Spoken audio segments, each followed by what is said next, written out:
Hey my Pokè Peeps, we're back at it, and I'm hopefully going to be able to pop out a little bit more content because I've got some more time, I've hired some more staff, so I can do me now for a little bit longer, which is great for me because I've been missing this and I really want to just get back into making some videos and having some fun with the whole YouTube and Twitch thing. So if you haven't already, give my Twitch a follow. It's PKMNMasterJake. And yeah, I'll hopefully see you around there. A bit of a treat today. We're going to go through and do my favorite Pokemon of each type for Generation 1. So let's get started. Okay, so we're going to kick it off with grass types, and I've never been that much of a fan of them. There are some that have popped up here and there that I've loved, but not that many. In Generation 1, particularly playing it through the first couple of times, I really didn't like too many of them. After the hidden abilities and Mega Evolutions came through, I really started to like Venusaur. So Venusaur is going to be my favorite Generation 1 Grass-type Pokemon. Moving on to Fire types, I never really had that many favorites of Fire typing. There are some that I'd like to use, but they've not really been my favorite Pokemon. They've just been competitively viable or fun to play with. Generation 1 has to go to Ninetales, not only because of its design, but its shiny form as well. If you don't know what it looks like, it turns silver and gets a blue tipped tail. Looks phenomenal. So Generation 1 Fire type, Ninetales. A lot of you probably know this by now, but water is one of my favorite typings. I would probably say my favorite, if not ground or flying. So there's definitely going to be a few water types that I've sprung in through here with separate typings. So for water type, it has to go to Gyarados. Can't go past Gyarados. I've used it so much. The ability Moxie, phenomenal as an offensive move. The ability Intimidate, incredible as an ability for a defensive team. So Gyarados can be used in so many different ways effectively. I love it. So much fun. I've never really liked normal type Pokemon though. I find that they tend to get lost due to their having a weakness but no strengths. So Chansey's going to be my favorite. Great Evilite user, great for a few different sets. You can have it with Serene Grace and you get a little bit of play with the TM moves, so like Ice Beam, Flamethrower, Thunderbolt, throw some hacks around that way. Great Pokemon, super fun. I really do like electric type Pokemon, but I don't find too many that I actually like. I like the typing, just not the Pokemon that are in it, if that makes any sense whatsoever. But in Generation 1, they did have Zapdos, which was phenomenal to use.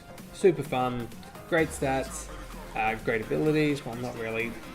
Static is a good ability, but pressure, not so much. In the current format, obviously, you've got Galarian and Zapdos, which is super cool, super strong with the Defiant as its ability. So yeah, Zapdos, Generation 1. Like I said, I really like water-type Pokemon, and this is going to be the second time that we see a water-type Pokemon. It is, of course, Starmie.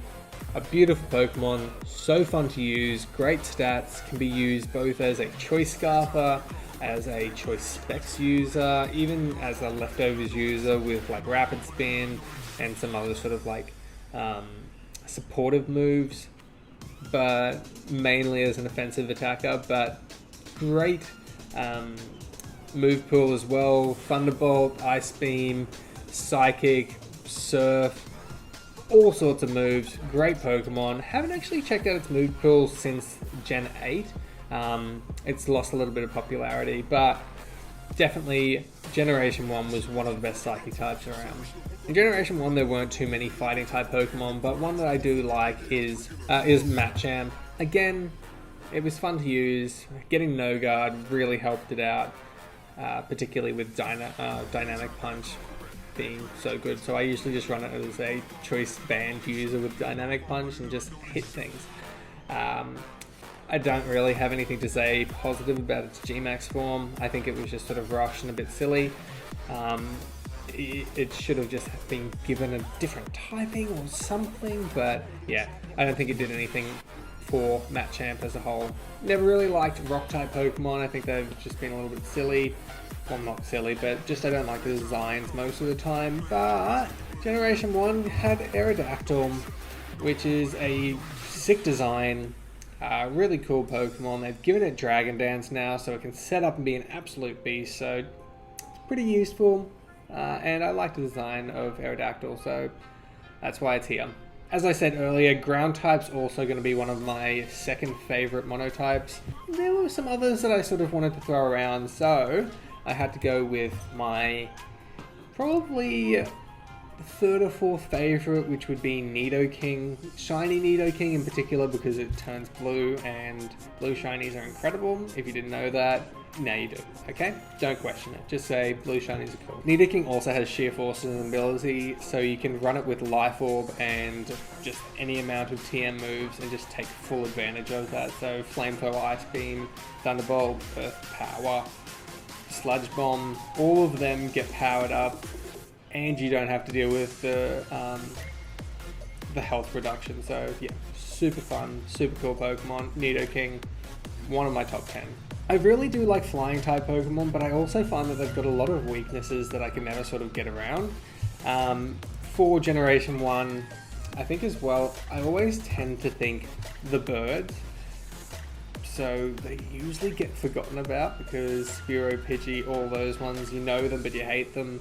At the moment, everyone wants me to catch a shiny Pidgey in my shiny lock, so that's frustrating, but shiny, not even shiny, sorry, just normal Mega Pidgeotto was phenomenal. Sorry, Pidgeot. I don't know why my brain's not working at the moment, but yeah, Mega Pidgeot, super fun Pokemon, great to use, it's on the list. Another Pokemon that really benefited from having No Guard as the ability, 100% accurate, hurricanes, heat waves, phenomenal, like so great. I do miss having hidden powers though, because Hurricane, Hidden Power Ice, Heat Wave, and U-Turn was usually the set that I would run, and it would just smack. It was so strong, so good to use, but obviously Dynamaxing and that sort of jazz took over for Mega Evolution, so don't really have to worry about it too much. I think bug type Pokemon are overlooked a lot in general. They usually appear to be quite weak, but some can be quite strong. I really do like Pinsir's design.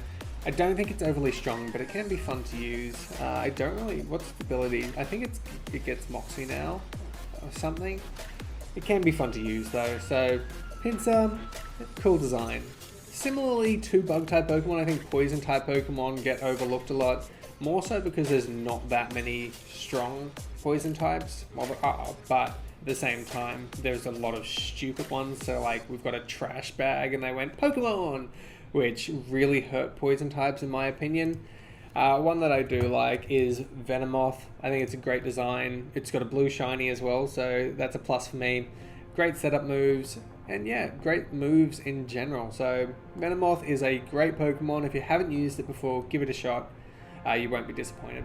Now we're coming into sort of the back end of typings, which if you don't know, Generation 1 didn't have all of the typing. So Dark type Pokemon weren't in Generation 1, that was added in Generation 2. So the only one we really have to pick from is actually our best friend, well, Gyarados. So Mega Gyarados. I've never actually used it. I just didn't like the typing. I wish it had got Dragon typing, which would have added to its strengths but taken away from its weaknesses, but it didn't happen that way, so I never really used it. Still an awesome design though. Still don't know why it's not a Dragon type, but nonetheless. Ghost type, again, there was only one line. There was the Ghastly line, so we're going to go with Gengar here. Gengar has always been a phenomenal Pokemon in my eyes, except for recently when they decided no, it doesn't get Levitate anymore, it gets Cursed Body, the most stupid Generation 5 move, ability that they added in. Generation 5 really did a lot of terrible things to the game for me. I know it wasn't this that happened in Generation 5, but it was its ability from Generation 5. But yeah, Gengar was a great Pokemon, super fun to use, Choice Scarf, Choice Specs, had the ability Levitate, so you could switch it in on Earthquakes, ground moves, and not have to worry about it. Now, you sort of got be a little bit more cautious. Focus Sash is a lot more common with it now, but you've got Stealth Rocks, so it's unfortunately a bit of a useless Pokemon nowadays. So unfortunately for me, Gengar really sort of lost its viability. Now, Ice-type Pokemon are few and far between. There's not really that many of them, and really not many good ones of them. In my opinion, there are some, but not that many. One that I really like is Lapras. I'm not going to add in any of the G-Max forms because I don't classify that as a Generation 1 Pokemon. Although I did do the Mega Evolutions, that was purely to fill slots. Lapras is a great Pokemon. They've given it Dragon Dance as well, so you can run it as a physically attacker and catch a lot of people off guard, or you can be more defensive. Nowadays, you're probably going to be using it as a G-Max form with G-Max Resonance, which is just a stupid move. So effective. I know I personally was running it for ages with Comfey and Triage. Basically, you lead Lapras, you Gigantamax, you go for G-Max Resonance, and then you Giga Drain yourself with Comfey. It was so fun. It was really good to use. Caught a lot of people off guard for a little bit, but then it became quite popular. Steel-type Pokemon, there was only really the Magnemite line, so we're going to go with Magneton there. I don't really have anything against them, but I don't really have anything to say praise-wise. I think you can use it with Eviolite. Excuse me, could I have some loaded, please? Okay, for some reason it really didn't want to load Magneton then, but yeah, like I said, I don't have anything really positive to say or negative to say. I've never really used it, but it's one of our steel types. Then we go to dragon types, and of course, dragon type's one of those ones that there wasn't many of, but we get Dragonite. A phenomenal Pokemon. I think one of the closer ones to Pikachu in terms of nostalgia and everyone knowing it, mainly because of the Pokemon movie where he's the little mailman, again, adorable, so cute. But then they gave it the ability multi-scale, so it became more prevalent in the competitive scene. Dragonite is such a cool Pokemon and deserves a little bit more props, in my opinion. So Dragonite really up there in terms of design and usage, except for shiny. They killed it. If it had just stayed as pink, it would have been beautiful, but they went to the baby poo green for some reason. Similar to Nidoqueen, would have been so cool if it had that purple color, but no. So Dragonite, great Pokemon, but needs a better shiny. In Generation 1, Fairy type Pokemon hadn't actually come out yet, so we've got Clefairy. I really like Clefairy over Clefable. I think Clefable looks a little bit clumsy as I seem. But yeah, so Clefairy, super cute. Really useful with Eviolite, particularly in competitive metas. So yeah, Clefairy definitely sticks in there as a cool Pokemon. Alrighty guys, so that was my favourite Pokemon from Generation 1 of each type. Hopefully you enjoyed. If you did, please leave a like, comment and subscribe for more content. If you haven't already, check out my Twitch. It's PokmonMasterJake. Anyways, bye!